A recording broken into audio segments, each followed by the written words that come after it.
చూస్తున్నారు. ఆ బొంబాయి సైడ్ గారు డబ్బులు పంపించాడు బాస్. ఎంత పంపించాడు రా? 10 లక్షలు పంపించాడా? లేదు బాస్, 8 లక్షలు పంపించాడు. రాయ్ జగ్గు, వాడు పెద్ద కేటి నా కొడుకు. వాడికంతా పోయి 10 లక్షలు మిగిలితే 2 లక్షలు తక్కువగా పంపించాడా? అయినా వాడికి నష్టం వచ్చిందంటే వెల నమ్ముతున్నావురా. ఏదో నష్టం వచ్చిందని చెప్పి అగోరస్తున్నాడు బాస్. అందుకే ఈసారికి వాడిని వదిలేశాను. రాయ్ జగ్గు, వాడి గురించి నువ్వు గొప్పగా చెప్పడం కదరా. ఈసారి వచ్చేటప్పుడు వాడిని నా దగ్గర తీసుకుంటరా. వాడి సంగతి చూస్తా. అలాగే బాస్, అలాగే తీసుకొస్తా.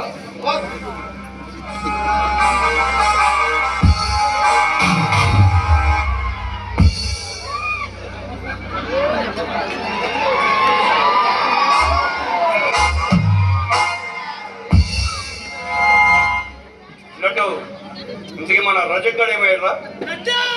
ఆటలో రజగాడు మనకి ఈ మహంకానికి ఎదురు దెబ్బ అసంభవం రా. ఆ విషయంలో మన రజకు తప్పేం లేదు బాస్. రాయ్, వాడి గురించి నువ్వు గొప్పగా చెప్పకు. చెప్పిన పని చేత కాని వాడు నా దగ్గరకు వచ్చి నిత్యమని చెప్పు. అప్పుడు చెప్తా నేను వాడి సంగతి. వాడంతా ఉంటేనే కదా బాస్. రాయ్ చెప్పు, ఏంటని అనేది? అవును బాస్, మొన్న ధనుషుని చంపడానికి వెళ్తున్నప్పుడు అందుకనే మనవాడు మిస్ అయ్యాడు. రాయ్ చెప్పు, ఈ ఎగరపుడులో మహంకానికి ఎదురు తిరిగిన మగాడు కూడా ఉన్నాడా? ఆ ఊరికే కొత్తగా వచ్చాడండి బాస్. మనకి అడ్డుపడుతున్నాడు. ఎవడు వాడు?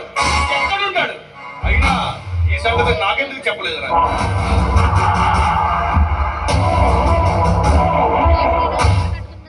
ఓడితో పోయేదానికి కొట్టదండి కానీ చెప్పలేదు బాస్.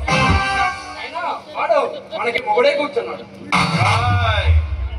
వాడెవడైనా సరే, ఎంతటి మనగడైనా సరే, మనకెదురు తిరిగాడంటే వాడికి బ్రతకడానికి వీల్లేదురా.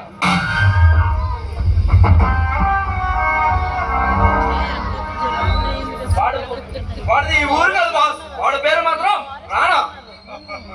ఓహో, వాడి పేరు రానా అన్నమాట. గోడవడనే కావచ్చు, ఎక్కడ గోడనే కావచ్చు.